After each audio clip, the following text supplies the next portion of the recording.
It is time for what should be an awesome match of professional StarCraft 2. What I got for you today is a Zerg vs Terran plate on Abyssal Reef LE. Spawning in the southeast corner, playing with the red drones, we have the most consistent Zerg player. He goes by the nickname of Sue. And his opponent, spawning in a cross position and playing in blue, playing with the Terran pieces, the previous world champion of StarCraft 2, because he did end up winning BlizzCon back in 2016. He goes by the nickname of ByuN. Now, even though ByuN is still widely considered to be one of the very best Terran players in the world, if not the very best, for some odd reason, he has not quite managed to win a premier tournament in 2017 just yet, and it does mean that currently he is not quite qualified for the BlizzCon finals this year just yet. And the amount of spots that are available for Korea, there are 8 spots in total, he has not quite snatched one up just yet, and I also believe that he doesn't quite have enough points available to qualify that way. So I'm a little worried here for ByuN. I secretly do hope that he's gonna make his way to BlizzCon, because this guy is a ton of fun.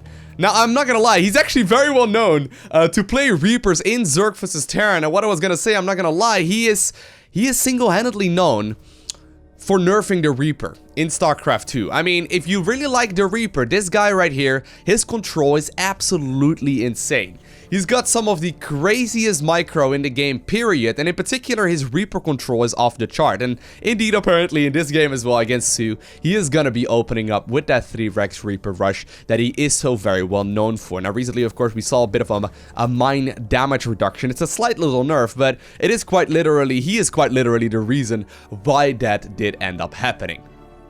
A lot of other Terran players have started copying it, but no one really seems to be able to get as much value out of the Reaper as ByuN does. Anyway, Sue, like I mentioned, right, he's the most consistent Zerg player right now. The thing is, he is very well known, and this is a little bit of a sad thing, but he is very well known for making second places.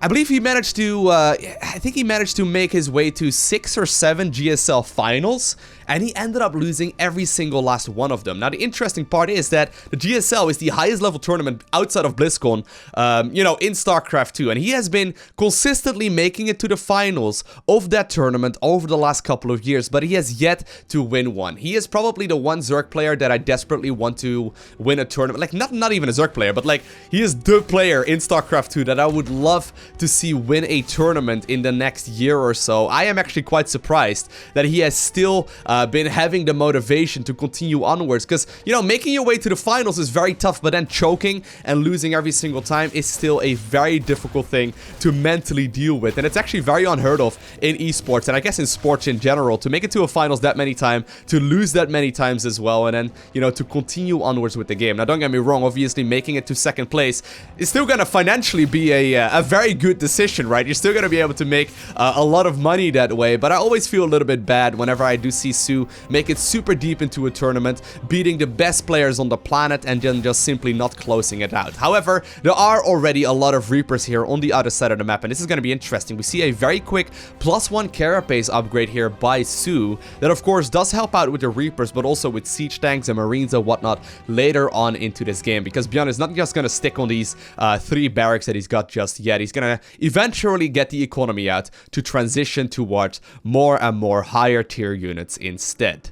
Now, imagine though for a second, right, that Sue would have won every single last of all of the GSL tournaments that he has participated in, right? If he would have won, say like 6 or 7 GSLs, how many second places he's got, I'm not entirely sure, but anyway, imagine he would have won all of those. He would most definitely and undoubtedly be considered the best player in StarCraft 2, right? Let that sink in for a second, right? Even though he's, you know, he's losing a lot as it is right now, if he would have won all of them, he would undoubtedly be the best Zerg player on the planet, and probably the best StarCraft 2 player on the planet, where I guess currently that title does go to Innovation. Innovation just simply so, you know, so consistent over the course of StarCraft 2, but Sue, he's most definitely a force to be watching out for. I mean, I know that everyone already knows about Sue, but even though there's like a tie-up between, like, you know, Dark and Rogue and Sue and Cero, and, you know, you've got a bunch of others like Solar, Elaser, Nerdshos, like, you know, all of these super high-level players in StarCraft 2 that do play the Zerg pieces, and actually hold that thought, because apparently we almost had a bit of a clash right there, but all of these super high-level Zerg players, I think that we can rank Sue at the very top.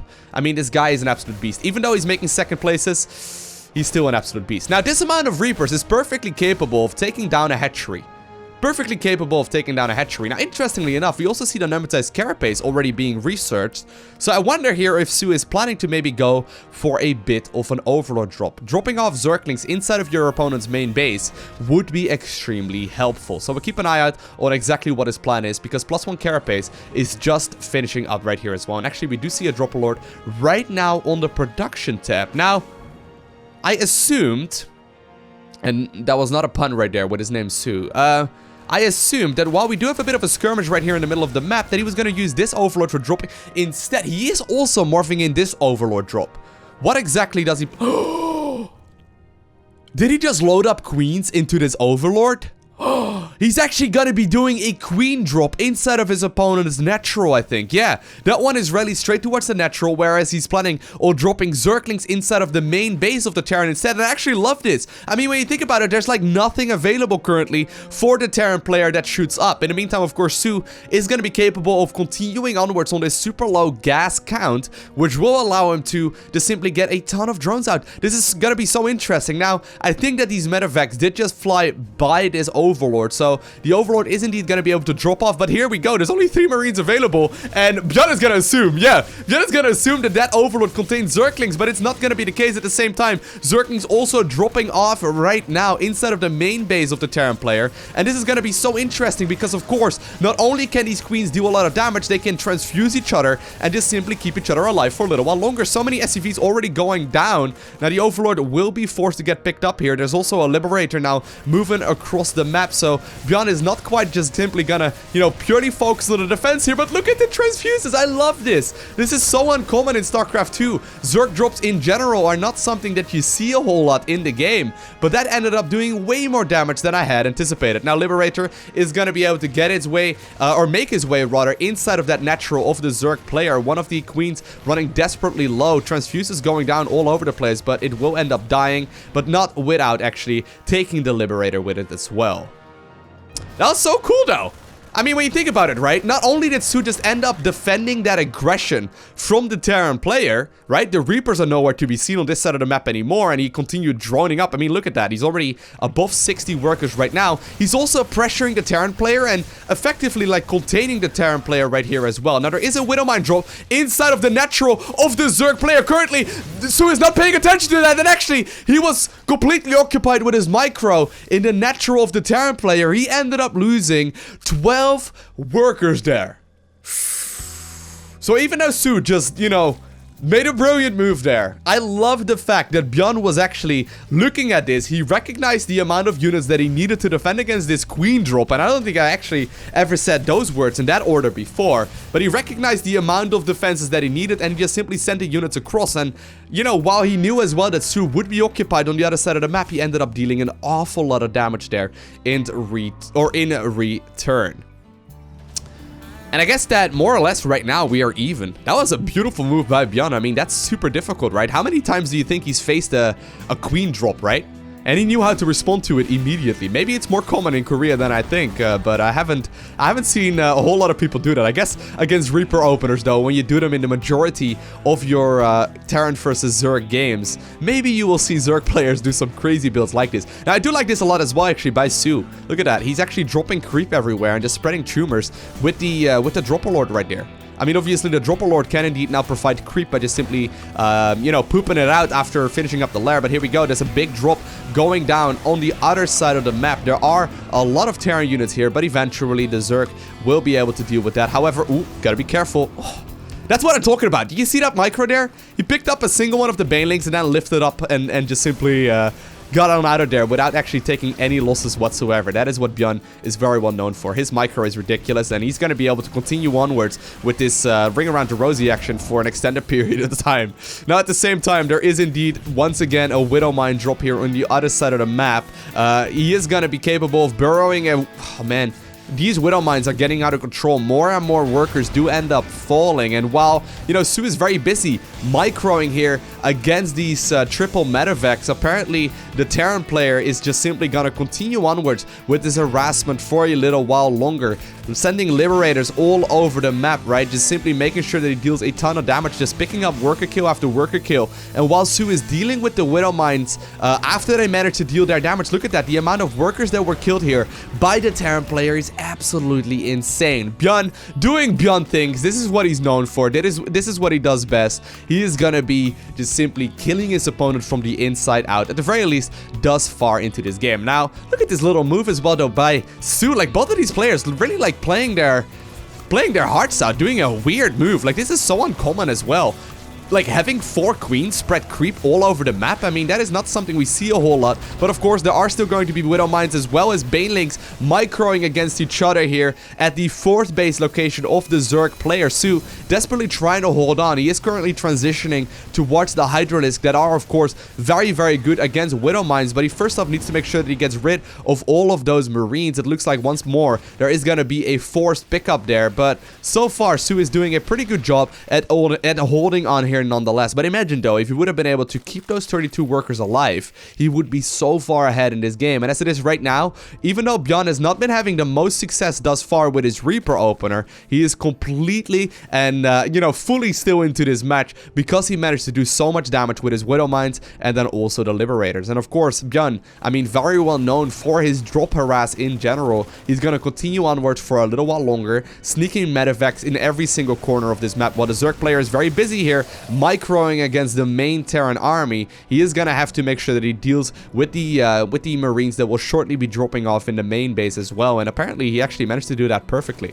Now, a bunch of scans were wasted there by ByuN, or I guess I say wasted right there, but used is probably the better word, to make sure that the creep does not start spreading on his side of the map as well. And actually, the creep spread right now is a little bit lackluster. So far, ByuN has done a great job at cleaning all of that up, reinforcing Terran units, however, and are also trying to make their way towards this position. And actually, Su still has got a very menacing army. He's actually currently non-stop adding on more and more units as well. Currently, I think that he is indeed at +2/+2 upgrades for the Zerglings already. He's now starting the research of the missile as well.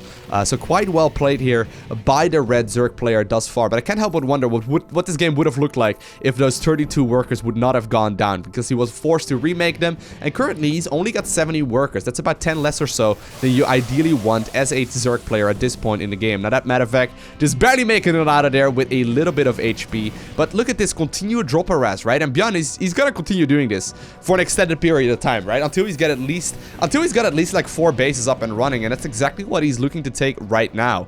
He doesn't really have the army to deal with all of the Zerg swarm fighting on his side of the map, but the thing is, he is just simply forcing Zerg to not be able to move across the map with his entire army because of all of these dropships that are moving all over the map, and it's actually a very tough thing to do. Now, once again, Su, he's gonna continue this. I love it. He's just gonna continue this drop. This is something that we have not seen professional Zerg players do very much. You load up queens into an Overlord, and then, you know, you drop them. It's always been a possibility. People have been, you know, doing it every now and then, but I would love if that became like a standard approach for the Zerg versus Terran and Zerg versus Protoss matchup. Now, an Overlord is trying to start dropping some Banelings as well. We will have to pay attention to this. Of course, there is a sensor tower available, and indeed, the SCVs will be able to get evacuated, and they will be able to get on out of there without any of them losing their lives. Meanwhile, on the other side of the map, we do see Su continuing onwards with the army that he's got, currently teching up towards that hive as well. And he's just simply securing 5 bases worth of saturation, building up to 80 workers as well. So he's got a very solid amount. And actually, the Banelings apparently came back around. Oh, there was so much potential there. Oh, he's still gonna get a bunch, but I mean, these Terran units are going to be quite well upgraded. Look at the amount of low HP. Oh man, look at the amount of low HP SCVs there. ByuN, realizing what's going on, knowing the upgrade game, he ended up not even microing those SCVs there at the end anymore, because he recognized, hey, one of them is not going to be an issue against the units that I've got. But here we go, though. There's going to be a huge engagement here. These siege tanks are going to get surrounded from every single angle on this map. And all of a sudden, ByuN overextending on the creep. creep, Su is just simply shutting that army down. And he may very well be smelling blood right now. I mean, he's arrived at Hive Tech. He's getting the Ultralisk Cavern as well as the 3-3 upgrades and then also the Adrenal Glands. So he's spending a lot of resources to try and get a very powerful army out. But look at this. All of a sudden, it's 181 supply versus 131 for the Terran player. That engagement there, all of a sudden it looked like Su was just simply having enough of all of those drops.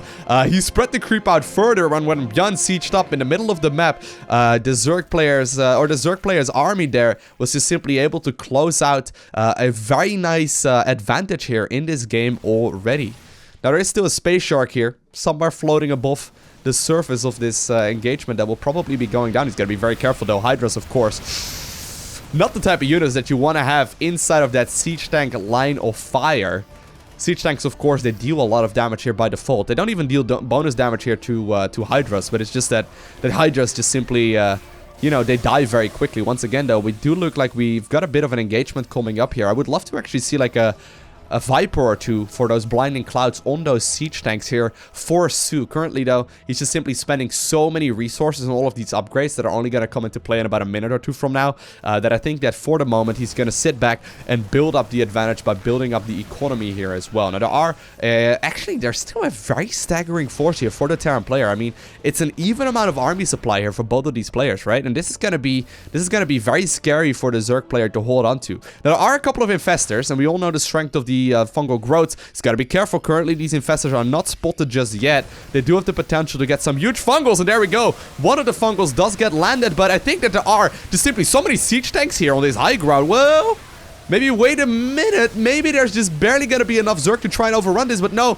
I don't think there is indeed. ByuN is going to be able to push back this Zerg army. I was going to say, the amount of siege tank up on that high ground, it's absolutely insane. And somehow, some way, even though ByuN was pretty far behind there, he's clawing his way back into this game at this point. And he may very well be able to pick up a base right here on the bottom left-hand corner of the map. Now, currently, Zerg still trying to posture here back and forth. But no matter what, that hatchery is going to be low in its HP count. And while Su is setting up a big concave here, I'm starting to wonder if this indeed slow push of the Liberator siege tank bow is just simply going to be a little bit too much. I don't think he even want to engage anymore here. He's going to try his very best though to see what value he can get out of his units, but 3-3 is only just now about to finish up. Those Liberators and, you know, Marauders are going to have a field day on all of those Ultras, and so far, Su is actually forced back, and somehow, some way, even though he was just like 60 supply up about a minute or two ago, all of a sudden, ByuN is completely making his way back into this match. Creep spread actually being spread here on the left hand side of the map. One hero queen. I don't know how many, you know, this is the one from the drops from earlier, right? I don't know. This queen has seen some things. It started its life by just simply injecting hatcheries, but then it got caught to get loaded up into a medevac, harass the natural of the Terran player, kill a couple of SCVs and Marines, and now it's spreading creep on the left hand side of the map, living a life on its own.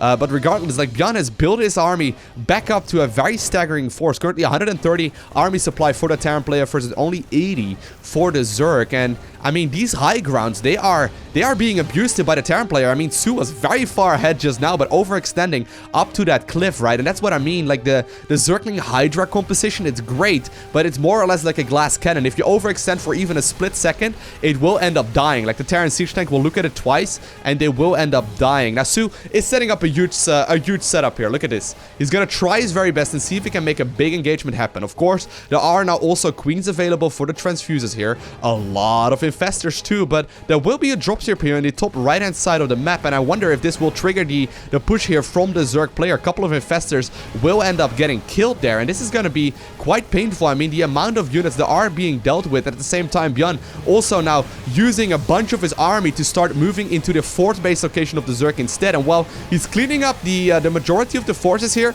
that were posturing out on the map, he's losing a ton of units at the exact same time as well. And I think that this is where the real damage is being dealt. Sure, ByuN was focused with the majority of his attention as well on this main army composition that the Zerg was throwing at him, but at the same time, the amount of drops here that ByuN is using to his advantage, it's gonna really, you know, it's just simply gonna allow him to continue on with the advantage and just simply build it up. Like, look at this.